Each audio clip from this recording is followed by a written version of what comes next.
সবাইকে। এটা কিন্তু কোনো মেকআপ টিউটোরিয়াল নয়।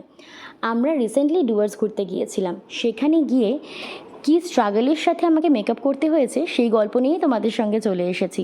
আসলে প্রত্যেক দিন সকালবেলাতেই থাকছিল জঙ্গল সাফারি। তো সেটা তো থাকছিল ভোর 5টায়, সকাল 6টায়।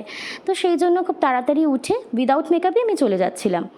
কিন্তু এসে যে শ্যুট করব সেরকম পজিশন বা টাইম কোনোটাই পাচ্ছিলাম না। খুব তাড়াতাড়ি আমাদেরকে বেরিয়ে যেতে হচ্ছিল, নইলে ঘোরা মিস হয়ে যেত। কিন্তু প্ল্যান তো খানিকটা অন্যই ছিল। ভেবেছিলাম 4 দিনের 4টে আউটফিটের সাথে get ready with me shoot করব, দিয়ে সেগুলো তোমাদের সঙ্গে শেয়ার করব। কিন্তু যেমন ভাবি তেমনটা কি আর হয়। আরেকটাও সমস্যা ছিল, রিসর্টগুলোর লাইটগুলো যথেষ্ট ওয়ার্ম আর ডিম ছিল। আসলে ওরা একটা কোজি ভাইব দেওয়ার জন্য লাইটগুলোকে খুব লো রাখছিল। কাল সারা রাত জানো আমাদেরকে এই মিষ্টি দুষ্টু মেহমানটি জ্বালিয়েছে। সারাক্ষণ দেখছি জানলার মধ্যে, কখনো ছাদের মধ্যে খটখট খট করে আওয়াজ হচ্ছে। রাতে তো বুঝতে পারিনি, সকালবেলায় উঠেই দেখি ও বাবা, এই মিষ্টি মেহমানটি আমাদের ডিস্টার্ব করছিল। রাত্রিবেলা সত্যিই ভয় পেয়ে গিয়েছিলাম। অনেক খোঁজাখুঁজি করেছি যে কে কী, কিন্তু খুঁজে পাইনি। দরজা খুলেও ইনফ্যাক্ট রাত্রিবেলা বেরিয়ে দেখেছিলাম, কিন্তু কাউকে দেখতে পাইনি। এই পাখিটি আমাদেরকে জ্বালাচ্ছিল। কি মিষ্টি বলো।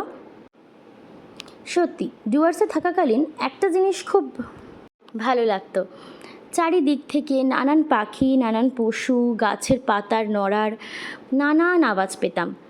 এগুলো না ভীষণ মনকে ছুঁয়ে যায়। আর এদিকে দেখো আমার বরমশাই সমানে লাগেজ গুছিয়ে যাচ্ছে। তো একটু ফেস ওয়াশ দিয়ে পারতিস।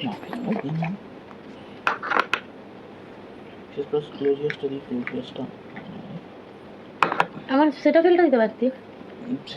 দরকার নেই, আমি সকালে ফেস ওয়াশ দিয়ে কী করি? সকালে দিতে হয় আর রাতে দিতে হয়, দুবার দিতে হয়, বুঝলা? বুঝলাম। কনভারসেশনটা শুনলে আমি এখানে মুখে একের পর এক প্রলেপ লাগিয়ে যাচ্ছি, আর তাকে শুধুমাত্র ফেস ওয়াশটুকু করতে গিয়ে আমাকে রিকোয়েস্ট করতে তুই বাবা ফেস ওয়াশটুকু কর। ভাবা যায়? সত্যি একটা কথা মানতেই হবে, মেয়েদেরই যত ফ্যাচাং। সে সকাল 6টাতেও আমি মেকআপ করে বেরোচ্ছি।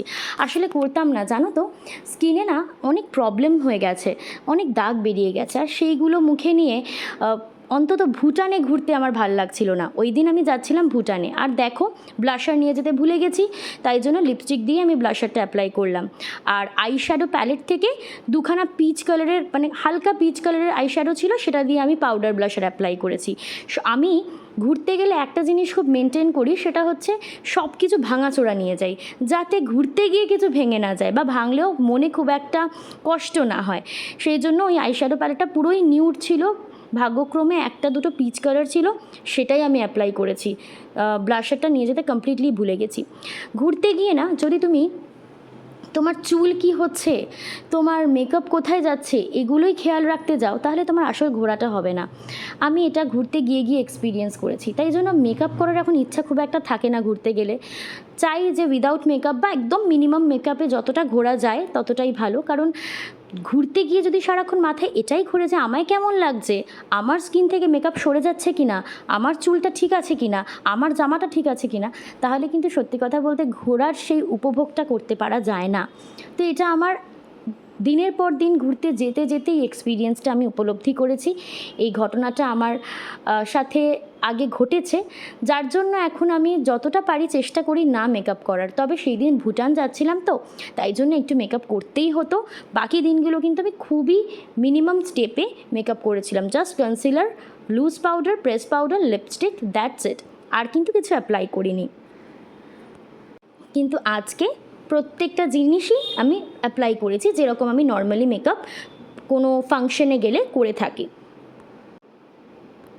ঘুরতে গেলে সকালবেলায় উঠে ফ্রেশন আপ হয়ে মেকআপ করে ব্রেকফাস্ট করে টাইমের মধ্যে ঘুরতে বেরোনো, এটা যে কতটা ওই টাইমটায় কি স্ট্রাগল মনে হয় তোমাদের সাথে কি আর বলবো। নিশ্চয়ই তোমরা সবাই সেটার সাথে রিলেট করতে পারছো। আর এই কানের দুলটা পরেছিলাম ঠিকই, 2 ঘন্টা পর আমি খুলে দিয়েছি, কারণ প্রচণ্ড কানে যন্ত্রণা হচ্ছিল। কিন্তু কানের দুলটা পরে বেশ সুন্দর লাগছিল আমাকে, কিন্তু খুলে দিতে বাধ্য হয়েছি, দিয়ে আমি খালি কানেই ঘুরছিলাম। আর ওখানের জলে চুলের কি অবস্থা হয়েছে দেখো। ভাগ্যে সিরামটা নিয়ে গেছিলাম, একটুখানি জাস্ট অ্যাপ্লাই করে নিলাম যাতে অন্তত চিরুনিটা চালানো যায়। চিরুনিটা পর্যন্ত নামছিল না চুল থেকে, এতটাই চুলের খারাপ অবস্থা হয়ে গিয়েছিল।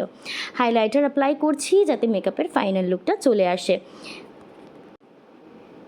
আর ওই করতে করতে আমাদের ব্রেকফাস্ট নিয়েও হাজির হয়ে গেছে। আমাদেরকে ব্রেকফাস্ট করতে ডেকেছিল, সেই সময়টুকু পাইনি বলে তারা নিজেরাই নিয়ে চলে এসেছে। ফাইনাল লুকটা দেখে নাও, আর কথা বলছি না, বাই বাই।